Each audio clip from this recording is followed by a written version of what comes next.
You never realize how important your driveway is until a complete stranger decides it belongs to them for the weekend. My name is Dave. I'm 48, single, and I live in a quiet suburban cul-de-sac in Northern California, the kind of neighborhood where everyone knows each other's routines. I've been here over 10 years, and most of my neighbors are polite, respectful, and mind their own business.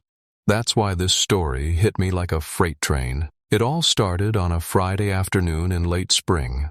I had just returned from a stressful week at work and was looking forward to a quiet weekend, the kind where you sip iced tea on the porch and listen to the birds, not deal with entitled strangers taking over your property. As I pulled into my driveway, I noticed something odd. There were more cars on the street than usual. A lot more. SUVs, sedans, a couple of pickup trucks, all parked tightly along the curb. I even had to squeeze in just to get to my own house. I didn't think much of it at first. Maybe someone was having a small get-together. No big deal. But as I stepped out of the car, I saw something that made my stomach drop. There were white folding chairs lining my neighbor's front yard, bright red and pink flowers on stands, a rented archway, a sound system being tested, and what looked like a caterer setting up tables in the driveway right next to mine. And I don't mean just next to it, I mean overlapping into my driveway. I walked over to get a closer look, and sure enough,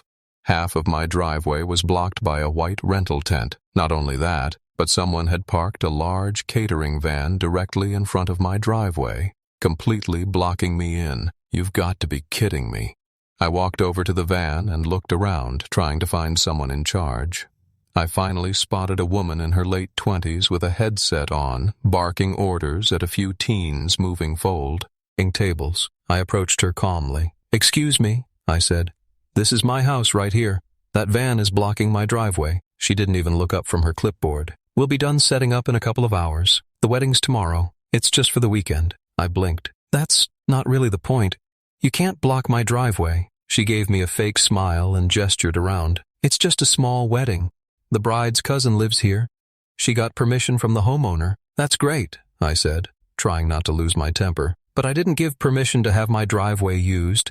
I wasn't even informed, and I have plans this weekend." She waved a hand dismissively. "It'll all be over by Sunday night. It's not a big deal." I clenched my jaw and walked away before I said something I'd regret. I decided to call the neighbor, a guy named Greg in his early 60s. Retired, quiet, and usually friendly. I dialed his number. "Hey, Greg, it's Dave. Just got home. Saw the wedding setup. You didn't happen to tell them they could use my driveway too, did you?" Greg chuckled. "Oh, Dave, I didn't think you'd mind. It's just a day or two. Her family came in from out of town and they didn't have room for everything." I paused. "Greg, you do realize they parked a commercial van in front of my garage, right? I can't even leave." He sighed. "They're just trying to get everything ready. I'm sure it'll clear up soon." Click. Okay. So now I knew this wasn't a simple misunderstanding. It was a full-on invasion, and the worst part? My own neighbor didn't care. I tried talking to the woman again, asking her to move the van. She said the driver was busy coordinating setup, and they'd move it when they could. I went back inside, seething. The next morning was worse. Music started blasting at 8:30 a.m. Not soft wedding music either. I'm talking bass-thumping DJ mix. As that rattled my windows, the front yard was packed with people setting up flowers, lights, decorations, even a photo booth. And that catering van, still parked in front of my driveway. I called the local non-emergency police line and explained the situation. The officer was sympathetic but said it was a civil matter. Unless they were trespassing or damaging property, there wasn't much they could do. Blocking a driveway wasn't a towable offense unless I lived in a gated community or it was a public safety hazard. Wonderful. I finally walked out again, now visibly angry. I caught the eye of a younger guy carrying a stack of chairs. "Hey, you see that van? Tell the driver I'm calling a tow truck if it's not moved in 10 minutes. He gave me a half smile. "Good luck, man." "He's the groom." I stared at him. "You're joking." Nope, not a joke. Now, things were personal. That afternoon, I sat on my porch and watched dozens of guests arrive. Some parked on the sidewalk.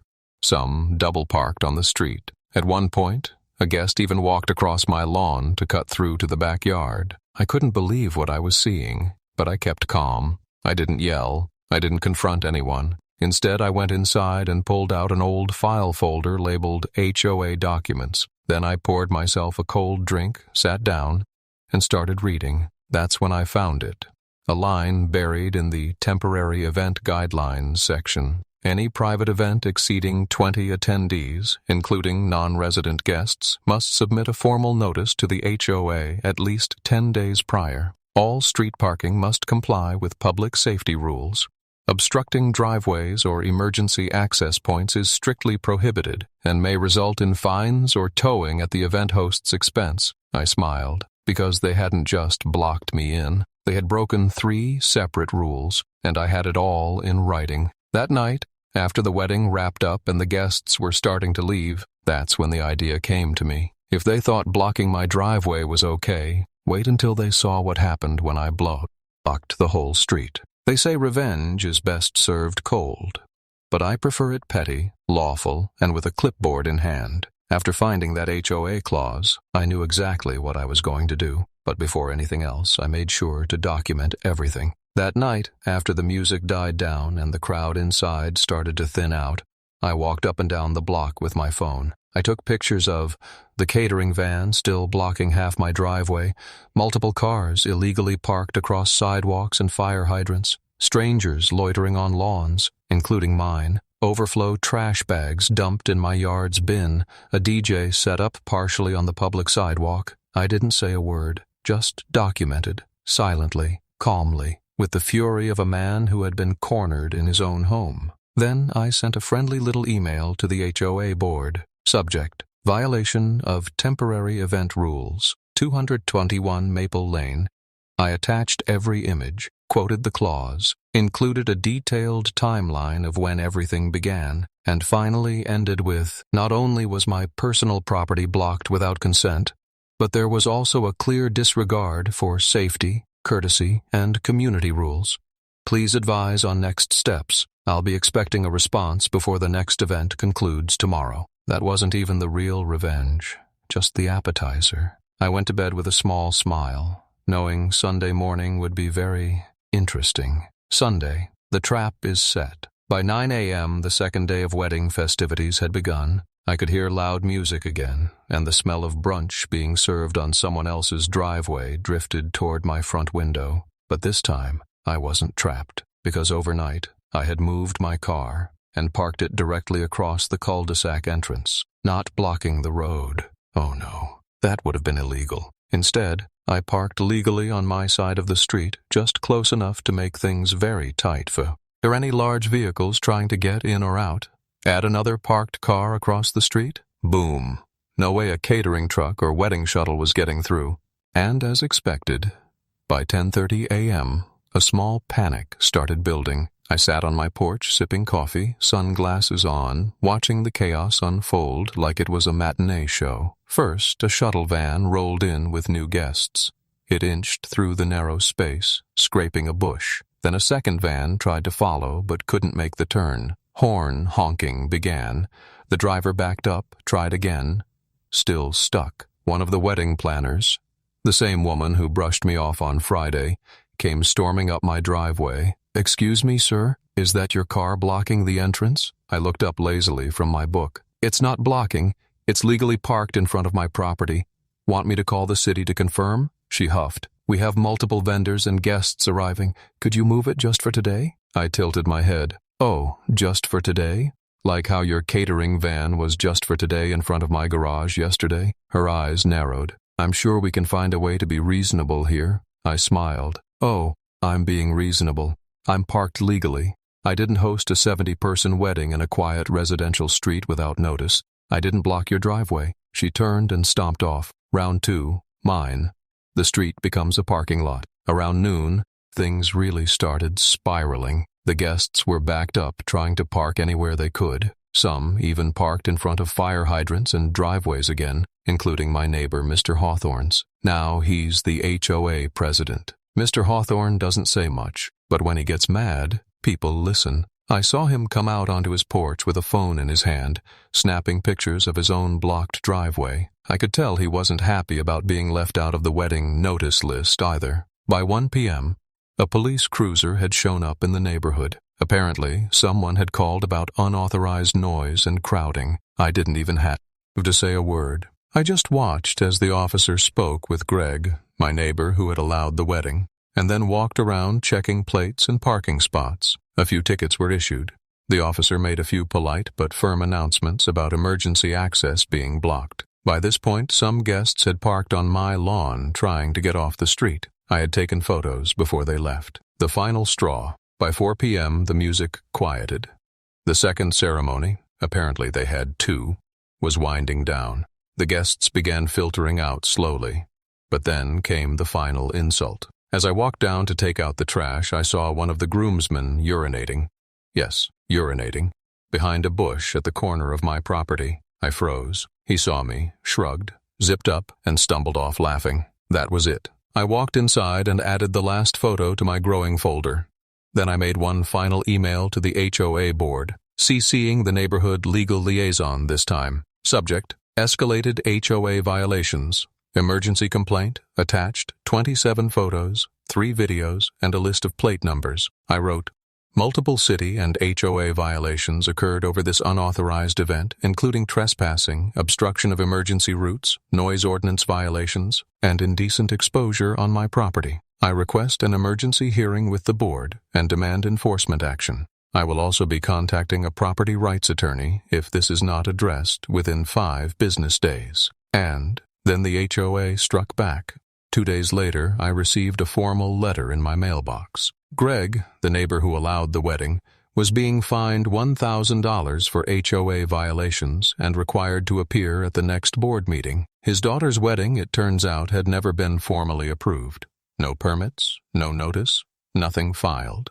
Multiple guests were ticketed. Several vehicles were towed later that evening. And as for the wedding planner, turns out she didn't have a valid permit to operate events in residential areas. The city revoked her license for 90 days after an investigation, likely due to the number of complaints from me and my neighbors. Greg didn't even make eye contact with me for a full month. He mowed his lawn with headphones on and avoided every conversation. But the best part? A new rule was added to the HOA bylaws. No private events exceeding 15 guests may use public or shared driveways, and all adjacent homeowners must sign off on usage 10 days in advance. Violators are subject to fines, legal action, and revocation of community privileges. That rule is literally named the Maple Lane Clause. My clause, the groom's gift from the HOA. By now, the wedding was over, the chaos had settled, and the once bustling cul-de-sac was back to being quiet, except for the occasional lawnmower and barking dog. But the damage lingered. Greg, the neighbor who let his daughter host the circus on our street, was still dealing with the fallout. He'd been fined, humiliated in front of the HOA board, and had to apologize in writing to half the neighborhood. His daughter had posted a dramatic story on Instagram about angry boomers ruining her dream wedding. You'd think I'd be satisfied, and almost. But then came one final twist that made the whole thing absolutely worth it. An envelope on my porch. 1 week after the second wedding day, I found a plain white envelope taped to my front door. No return address, no stamp, just my name, Mr. Phillips, in oddly perfect handwriting. Inside was a single typed letter. Congratulations on your victory. You've earned it. But you might want to know what you really interrupted. The groom, Scott, didn't want to get married. He'd tried backing out 2 weeks before the wedding. Greg and his daughter pressured him to go through with it to save face. Your actions gave him the perfect storm of chaos, embarrassment, and regret he needed. 2 days after the wedding, he left. She's been posting happy couple photos alone ever since. No need to respond. Just know you didn't ruin a wedding. You saved a man's future. I stared at the letter, then reread it 3 more times. Was it a joke? A prank? I didn't recognize the handwriting, but the content was too specific. It lined up with rumors I'd heard since. Apparently, the groom had disappeared during the honeymoon, literally ghosted his new bride halfway through the trip. Word spread fast. The newlyweds were already separated, and people were talking, quietly, of course, in hushed neighborly tones over fences and front yards. The wedding aftermath. Once the gossip floodgates opened, everything spilled out. The bride had insisted on hosting the wedding at her childhood home for aesthetic reasons. Greg had refused at first, but finally agreed to impress his new in-laws. The groom's family hadn't even shown up, only sent a gift, and the newlyweds hadn't filed their marriage license yet. They weren't even legally married, so in effect, the entire drama, mess, noise, traffic, tickets, fines, all of it had been for a non-binding, one-sided event that collapsed like a flan in a cupboard. I didn't say a word. I didn't tell anyone about the letter. I just folded it neatly, put it in a plastic sleeve, and slipped it into the back of my HOA folder under Personal Wins. The HOA board meeting. At the next board meeting, things got even spicier. Greg showed up red-faced, clutching a folder, and avoiding everyone's eyes. He tried to defend himself, claiming he hadn't expected such a large turnout and that he didn't realize a few cars would cause such uproar. Mr. Hawthorne, the HOA president, calmly read through the list of violations like he was reciting a grocery list. Blocked driveways, commercial event equipment on residential sidewalks, failure to notify neighbors, noise complaints, guest misconduct, littering, public urination, yes, that too, failure to obtain permits. Greg tried to argue, claimed the neighborhood was overreacting, said kids will be kids, but Hawthorne didn't flinch. I've had 3 residents mention they're considering selling their homes because of the disruption that weekend, he said. We're here to prevent that. Then he passed the motion to suspend Greg's voting privileges for 6 months and levy the full fine, $1,000 plus additional cleanup costs. The vote passed unanimously. The best part? The new rule kicks in. 2 weeks later, every homeowner received a packet in the mail. The front page had this bold header: New Community Event Guidelines, effective immediately. And below it, in highlighted text, this regulation is now informally referred to as the Maple Lane Clause. Under the new rules, any event with over 10 non-resident attendees required. Written notice to all adjacent homes, parking maps showing no interference with shared or public access, a cleanup deposit held by the HOA, noise curfew enforcement by 9 o'clock p.m., immediate disqualification of HOA event privileges upon violation. Greg tried to oppose it. Too late. Even his usual allies on the board, the golf cart guys who always sided with him, stayed quiet. His political capital was gone, and me, I got the last laugh. I didn't host a party. I didn't raise my voice. I didn't even touch anyone's car. I just parked legally, sent emails, took photos, used the rules already written, and made sure they were enforced. Best part, that letter. That anonymous, beautifully petty letter that told me the groom used my titty. Act of rebellion as an escape hatch from a forced marriage. I didn't just get my driveway back, I gave someone else the courage to leave one. And now, every time I sit on my porch and sip my coffee, watching the peaceful street that no longer echoes with wedding DJs and drunken groomsmen, I think, they thought they could block me in. But I turned their whole future into a detour. Justice served legally and poetically.